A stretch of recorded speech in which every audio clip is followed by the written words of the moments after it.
The cathedral was silent, 600 guests, white roses, crystal chandeliers. Everything was perfect. The vows were spoken. The priest smiled and said, "You may now kiss the bride." She leaned in. She tilted her chin. She closed her eyes. But he stepped back, in front of everyone. Then he leaned close to her ear and whispered, "My heart belongs to someone else." The first 3 rows heard it. A gasp rippled through the church. The bride stood frozen, lips still parted, bouquet trembling in her hands. He turned and walked away from the altar, but here's the thing. No one in that room knew the real reason behind those words, not even her. The cathedral was silent, the way only sacred places can be, heavy with breath and expectation, the kind of silence that presses against your chest. 600 guests filled the pews of St. Bartholomew's in Midtown Manhattan, draped in designer gowns and Italian wool, their faces arranged in careful expressions of admiration. Crystal chandeliers cast fractured light across marble floors. White roses climbed the altar in cascading arrangements that had taken 3 florists an entire week to complete. Amy Reed stood at the end of the aisle in a gown that cost more than her mother's house, her fingers trembling around a bouquet of peonies. She was 24 years old. She was about to marry a man she had met exactly 3 times. Max Green waited at the altar. He stood the way he always stood, perfectly still, shoulders squared, a jaw set like it had been carved from something harder than bone. He was 34, tall, dark-haired, with the kind of face that women noticed and men instinctively feared. His eyes were the gray of winter storms, and they held the same warmth. The organs swelled. Amy walked. Her father's arm was rigid beneath her hand, his grip too tight, and she could feel the faint tremor in his wrist. He was afraid. Everyone in this cathedral was afraid of the man waiting at the end of this aisle, including the priest. The vows were spoken. Max's voice was low and steady, mechanical, as though he were reading terms of a contract. Amy's voice shook, but she made it through. She told herself this was enough. She told herself she could learn to live beside this man, in his world, behind his walls. And then the priest said, "Han, you may now kiss the bride." Amy turned to face him. She looked up into those storm-gray eyes and saw nothing. No warmth, no anticipation, no recognition that this moment was supposed to mean something. But she leaned in anyway. She rose slightly on her toes, tilted her chin, and moved toward his lips. Max pulled away, not subtly, not with a polite turn of the cheek. He stepped back, a full, deliberate step, and the space between them became a canyon. 600 people watched it happen. 600 pairs of eyes widened in unison. Then he leaned close to her ear, so close she could smell the cedar and smoke on his skin, and he whispered, "My heart belongs to someone else." His voice was barely audible, but in the acoustics of that cathedral, the words carried. The first 3 rows heard it clearly. What a gasp rippled outward like a stone dropped in still water. Amy didn't move. She stood there with her lips slightly parted, her bouquet clutched against her chest, and she felt something inside her crack, not break, not shatter, but crack, the way a foundation cracks before a building knows it's in trouble. Max turned from the altar and walked down the aisle. His men fell into step behind him like shadows. The reception would proceed. The marriage was legally binding, but everyone in that cathedral understood the same truth. This was an arrangement. Nothing more.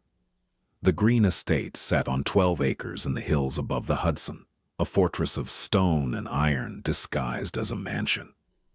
Amy arrived in the back of a black SUV, still in her wedding dress, and still wearing the diamond earrings Max's people had delivered to her hotel room that morning. A gift with no card. A housekeeper named Dolores met her at the door. She was a stout woman in her 60s with kind eyes and careful hands, and she led Amy through hallways that smelled of wood polish and old money. "Your room is this way, Mrs. Green." "My room," Amy repeated. "Yes, ma'am. Mr. Green's quarters are in the East Wing." Separate wings. Amy almost laughed. She had expected distance, but this was architectural. The room was beautiful. Cream walls, a canopy bed, floor-to-ceiling windows overlooking the river. Her suitcases had already been placed near the closet. Someone had put fresh flowers on the nightstand. It was a lovely cage. She sat on the edge of the bed, still in her gown, and stared at her reflection in the window. The girl staring back looked like a stranger, someone wearing a costume, playing a role she hadn't rehearsed. There was a knock on the door. She expected Dolores, but when she opened it, Max stood there. He had changed into a dark shirt, sleeves rolled to the elbows, and for the first time she noticed the tattoo that climbed from his wrist and disappeared beneath the fabric. "I want to be clear about something," he said. No greeting, no apology.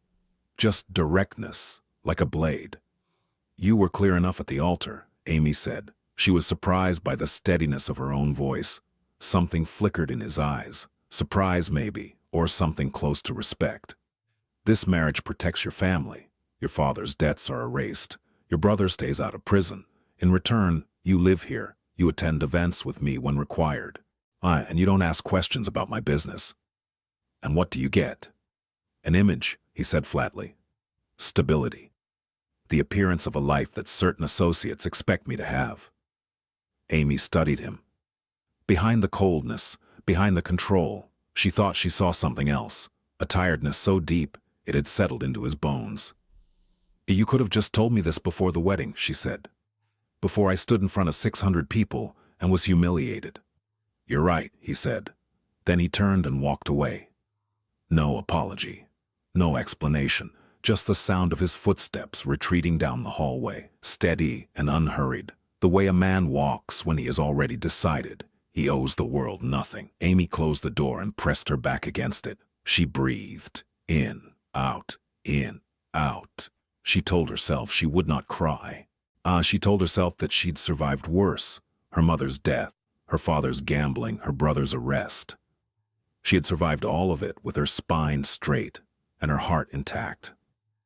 She would survive this too. In the weeks that followed, Amy learned the rhythms of the green estate, the way a shipwrecked sailor learns the tides, carefully and out of necessity. Max left the house before dawn most mornings and returned late, sometimes not at all. When he was home, he occupied the east wing like a ghost, present but untouchable. They shared meals occasionally, sitting at opposite ends of a dining table built for 20, eating in silence while the staff moved around them like stagehands between scenes. Amy refused to dissolve into the furniture. She started in the kitchen. Dolores had been running the household for 11 years, and Amy could see the exhaustion in her. So Amy began helping, not because she was told to, but because she needed to be useful, needed to feel her hands doing something that mattered. She learned the names of the gardeners. She brought coffee to the security team, during their night shifts. She asked Marco, Max's driver, about his daughter's school recital, and the next week she asked how it went. "Nobody asks us things like that," Marco told her one morning, his voice careful, as though kindness were a trap he'd learned to avoid in this world. "Maybe they should," Amy said. One evening she found Dolores crying in the pantry. Her grandson had been sick for weeks, and the medical bills were piling up. Amy sat with her on the floor between shelves of canned tomatoes and dried pasta, and she listened. The next morning, in she went to Max's study. He was behind his desk, phone pressed to his ear, speaking in low, clipped tones that made the air feel dangerous. When he saw her, he ended the call without a word to whoever was on the other end. "Dolores's grandson needs surgery," Amy said. "The family can't afford it. And she's worked for you for 11 years. She runs your house. She knows your secrets, and she's crying in the pantry because she can't pay for her grandson's medical bills." Max stared at her for a long moment. His expression didn't change, but something shifted behind his eyes, a recalculation, like a machine adjusting to unexpected input. "I'll handle it," he said. The surgery was scheduled within 48 hours. Top hospital. Best surgeon. Everything covered. Dolores wept when she found out. And she looked at Amy with an expression that said more than words ever could. Max never mentioned it again. But Amy noticed that later that week, he came to dinner on time. He even said good evening when he sat down. It was almost nothing. But in this house, almost nothing was everything. Amy found the photograph by accident. She had been looking for a book in the library, a real library, 2 stories high, with ladders on brass rails and first editions behind glass. She pulled a volume from a high shelf, and a photograph slipped out, drifting to the floor like a leaf. It was a woman. Dark hair, dark eyes, a smile so luminous it seemed to light the photograph from within. She was sitting on a park bench, laughing at something just outside the frame. And whoever had taken the picture had done so with the kind of attention that only comes from love. Amy turned the photograph over. On the back, in handwriting that was sharp and angular, Max's handwriting, she realized, were 2 words. Always Natalia. She put the photograph back, but the name stayed with her, lodged in her chest like a splinter.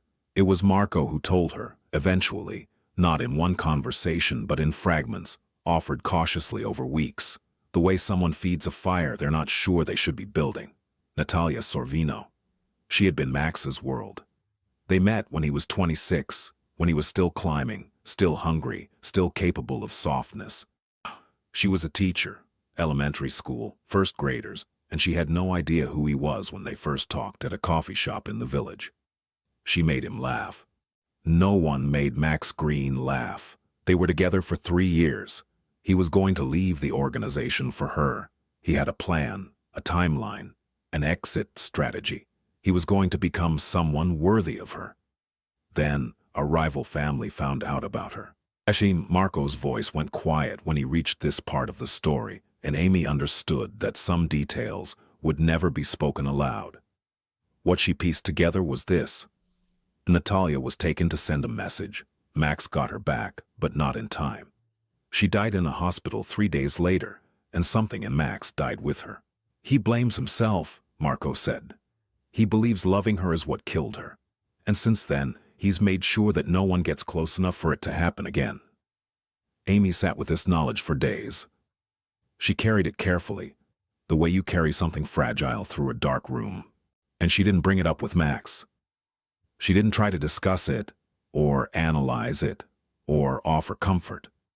She simply understood in a way that changed the shape of everything she saw. The coldness wasn't cruelty, it was armor. The distance wasn't indifference, it was fear. And the words he had whispered at the altar, "My heart belongs to someone else," were not a rejection of her. They were a confession of grief so deep. He had built his entire life around it. The shift didn't happen all at once. It happened the way dawn happens, so gradually that you can never identify the exact moment. The darkness becomes light. Max started noticing things, small things, the way Amy spoke to people, not with the performative kindness of someone trying to be liked, but with the genuine curiosity of someone who actually cared. And the way the house felt different since she arrived. Warmer somehow, as though she had changed the temperature of the air itself. He noticed that the staff smiled more, that Dolores hummed while she worked, that even his men, hardened, scarred men who had done things that would keep most people awake for the rest of their lives, softened slightly in Amy's presence. One evening, he came home earlier than usual and found her in the kitchen, teaching Marco's 12-year-old daughter to make empanadas. The girl was covered in flour, laughing so hard she could barely stand, and Amy was laughing with her, really laughing, the kind of unguarded joy that Max hadn't heard in his house in years. He stood in the doorway and watched. He didn't announce himself, he just stood there, and something inside his chest moved. A muscle that had been locked in place for so long, he'd forgotten it existed. "Mr. Green." The girl noticed him first and went rigid with fear. "It's fine," Max said. His voice was quieter than usual. "Continue." He walked away, but he didn't go to the East Wing. He went to the library, sat in the chair by the window, and stared at the river for a long time. The following week, he did something he hadn't done in years. He ate breakfast at the main table, not at his desk, not standing up in the kitchen at 5 in the morning, but at the table, at a normal hour, where Amy was already sitting with coffee and the newspaper. She looked up, surprised, and said nothing. She simply poured him a cup and slid it across the table.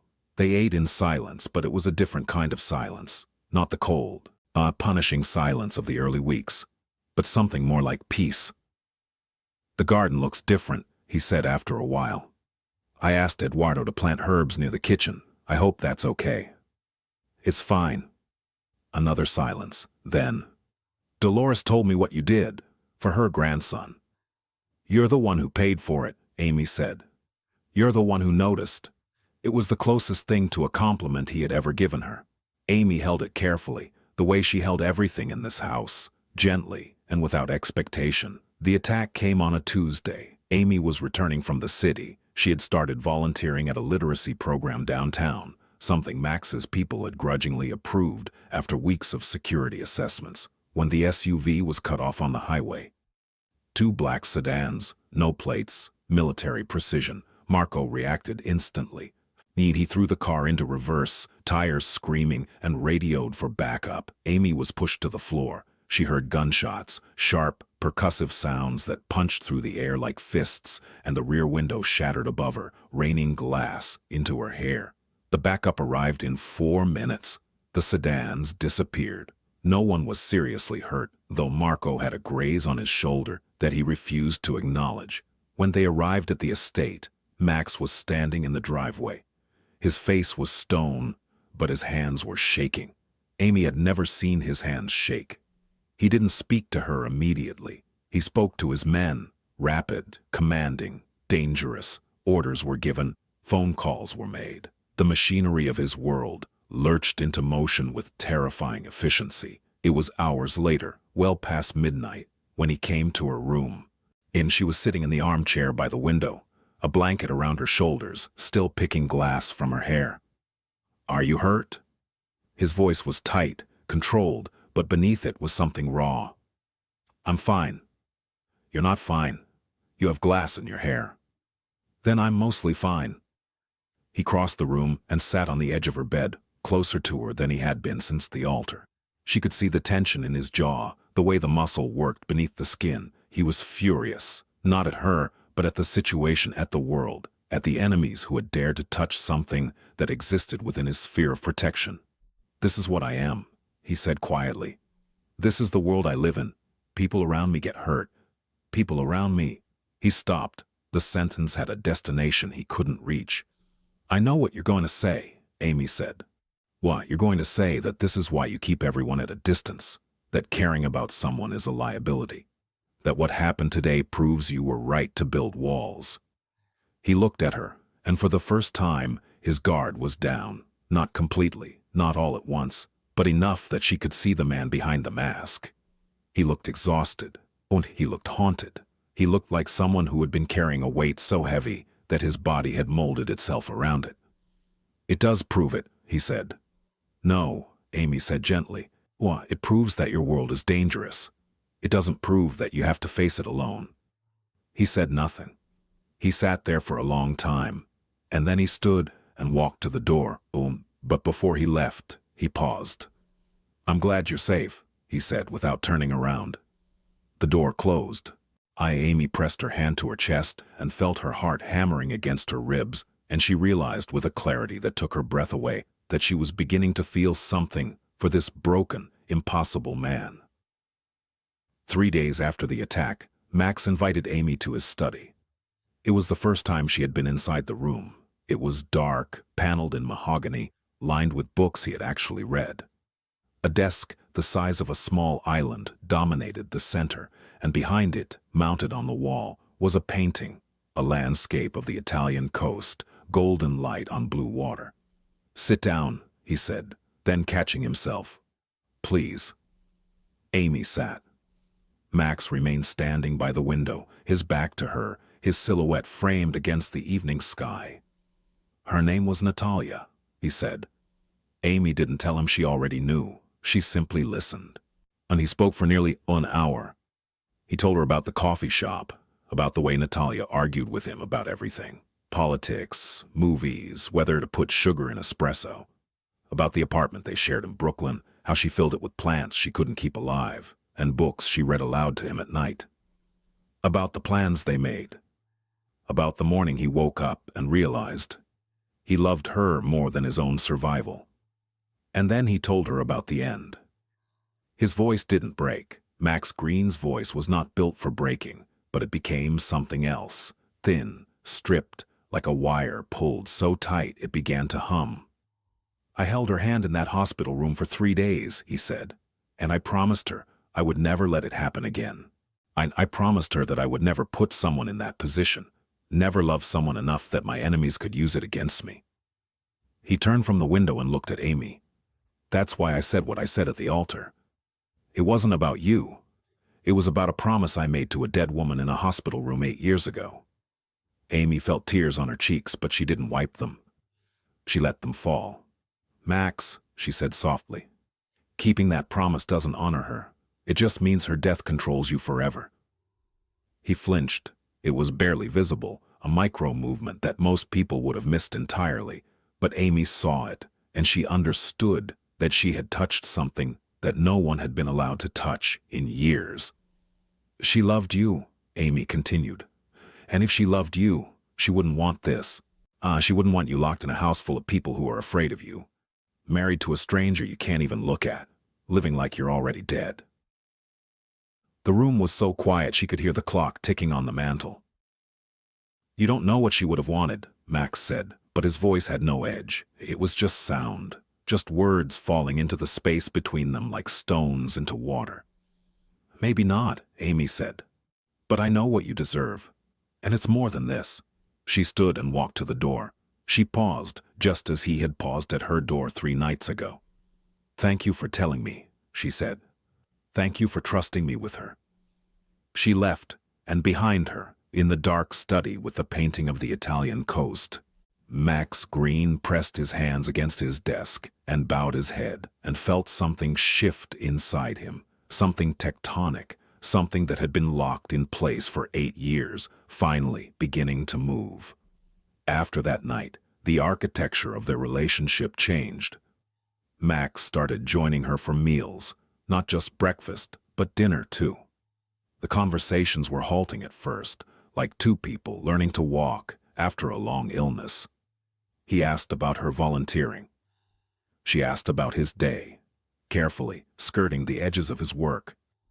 He answered more than she expected. He began leaving his study door open. She began bringing him tea in the evenings, not because he asked, but because she noticed he forgot to eat or drink when he was working. He never thanked her, but the cup was always empty when she collected it. One night, during a storm that knocked out the power, they sat in the library by candlelight and talked for 4 hours. He told her about his mother, who died when he was 12. She told him about hers, who died when she was 19. They found, in the geography of their grief, a shared landscape. You're not what I expected, Max said, watching her in the flickering light.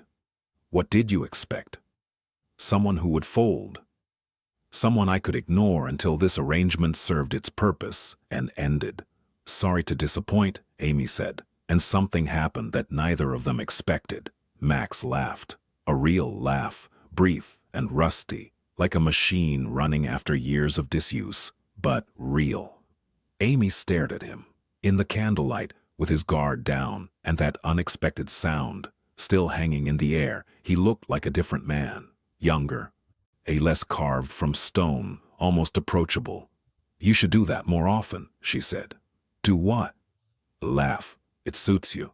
He looked away, but she caught the faintest trace of something on his face. Not quite a smile, but the memory of one, the blueprint of something that might, given enough time and courage, become the real thing. The power came back an hour later, but neither of them moved to turn on the lights. The crisis came without warning, as crises always do in Max's world. A federal investigation had been building for months. Wiretaps, informants, a grand jury assembling evidence behind closed doors. Max's lawyer delivered the news on a Friday afternoon. They were going to arrest several of his top men. The organization would survive, but the legal exposure was significant. And what the lawyer didn't know, what no one knew except Max and a very small circle, was that the investigation had been accelerated by a leak from inside. Someone close, someone trusted. For 3 days, the estate was a war room. Max barely slept. Amy watched from the edges, bringing food that went uneaten, coffee that went cold. She could see him unraveling, not visibly, never visibly, but in the micro details. The way his sentences became shorter, the way his jaw tightened, until she could see the bones beneath his skin. On the third night, she found a document on the hallway floor, outside his study.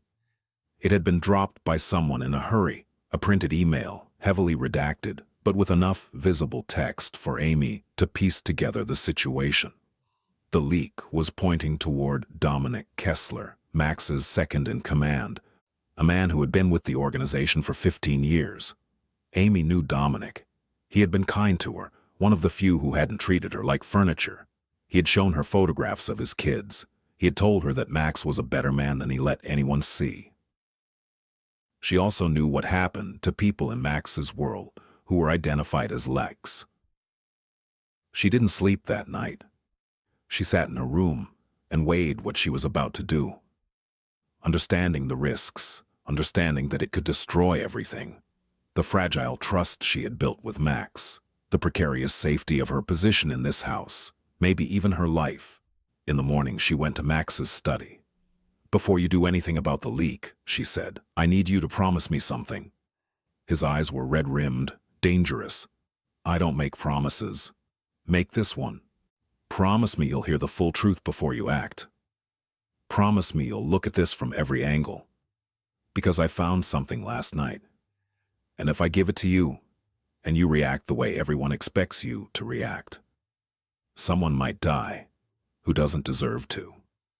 Max studied her. The silence stretched until it became its own kind of sound. "You're protecting someone," he said. "I'm protecting you," she said, "from making a decision you can't take back." She told him about the document. She told him what she suspected, that the evidence against Dominic was planted, that someone else was behind the leak and was using it to eliminate a rival. She laid it out calmly, logically, with the quiet precision of someone who had spent her life solving problems that other people created. Max listened. When she finished, he picked up the phone and made 3 calls. Within hours, the truth emerged. The real leak was a lower-level operative named Salazar, who had been feeding information to the feds in exchange for a reduced sentence on unrelated charges. He had planted evidence against Dominic to cover his tracks. Dominic was cleared. The situation was handled. Late that night, Max found Amy in the garden. She was sitting on the bench near the herbs she had planted, wrapped in a coat, looking at the stars. "You risked everything today," he said. "It was the right thing to do. In my world, the right thing gets people killed. Then maybe your world needs better people in it."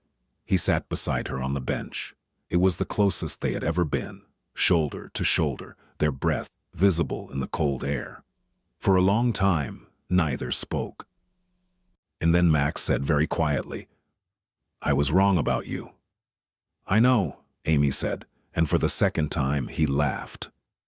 Softer this time, more real, and Amy felt the sound move through her like warmth, like sunlight finding its way through a crack in a wall that had stood for far too long. It happened on an ordinary evening. There was no crisis, no danger, no dramatic catalyst. Just a Tuesday in late autumn, the trees along the Hudson, burning gold and red, the air sharp with the promise of winter. Amy was in the library, reading.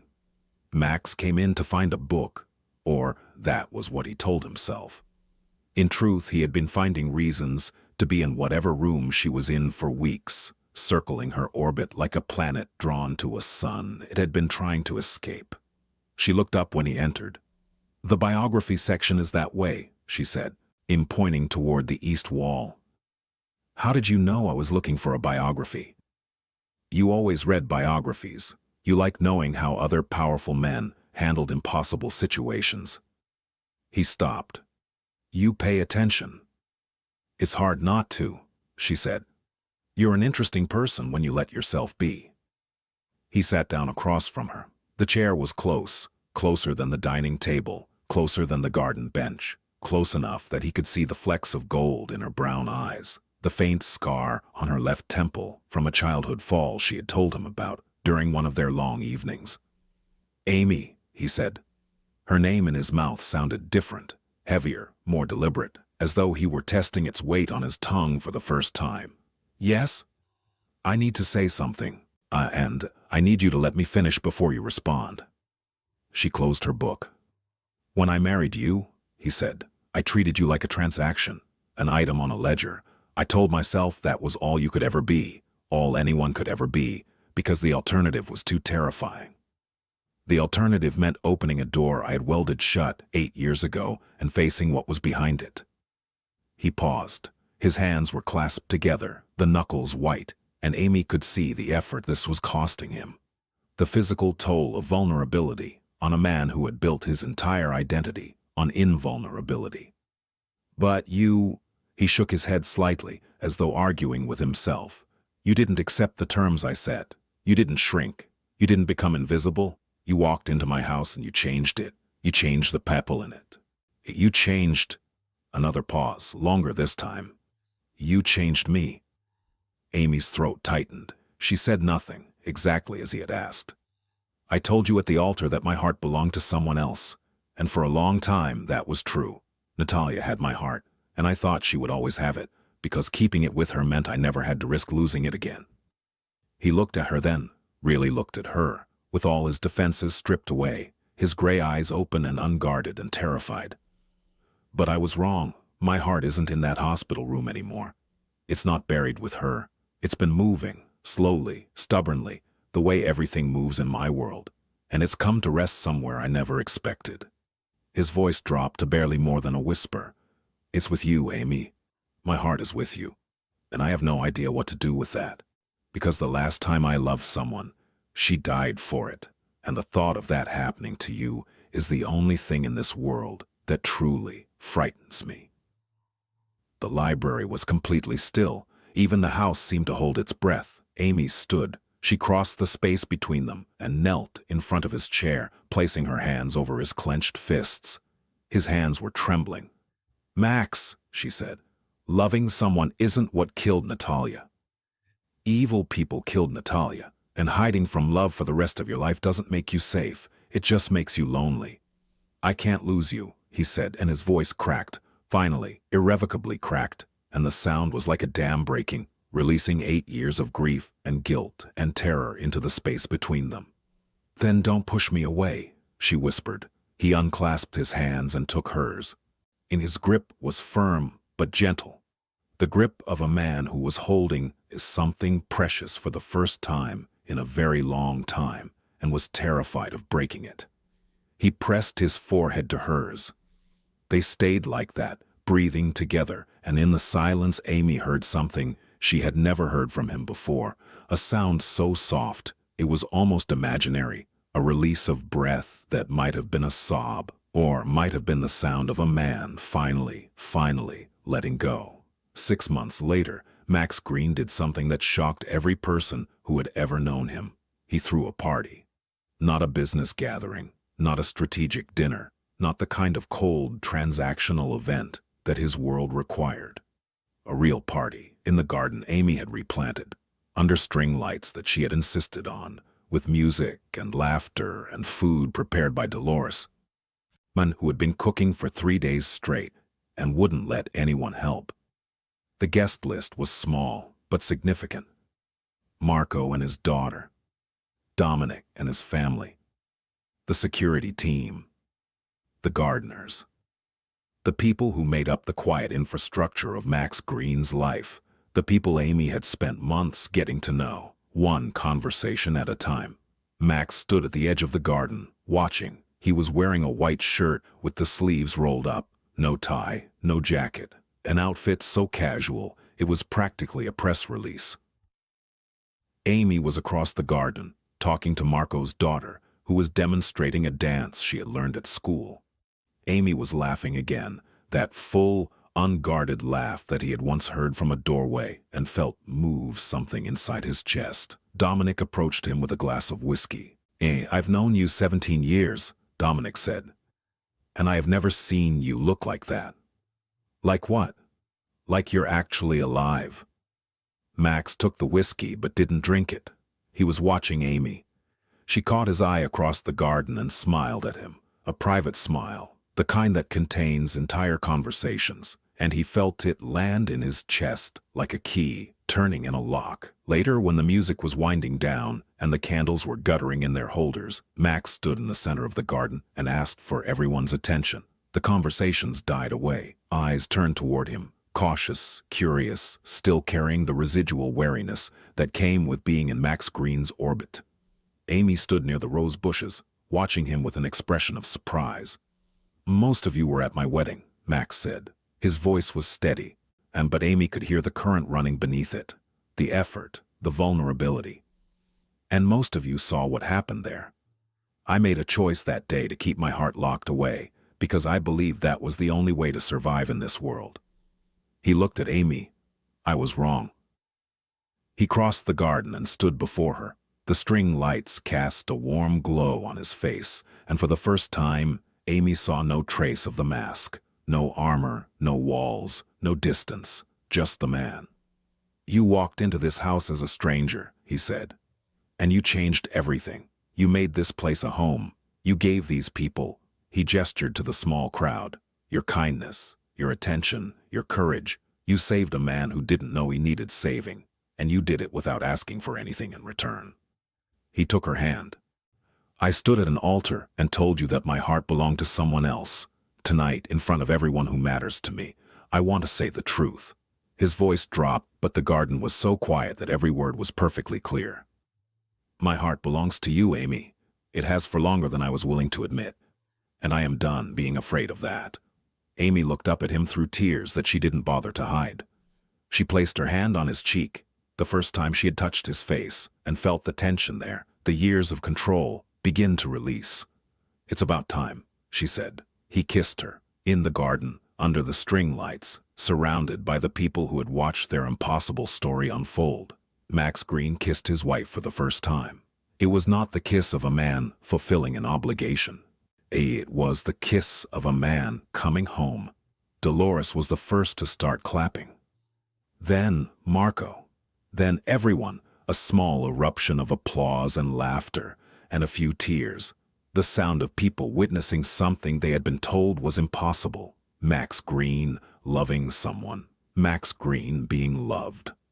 When they finally pulled apart, Amy leaned close to his ear, the same distance from which he had once whispered those devastating words at the altar, and she said, "Your heart is safe with me."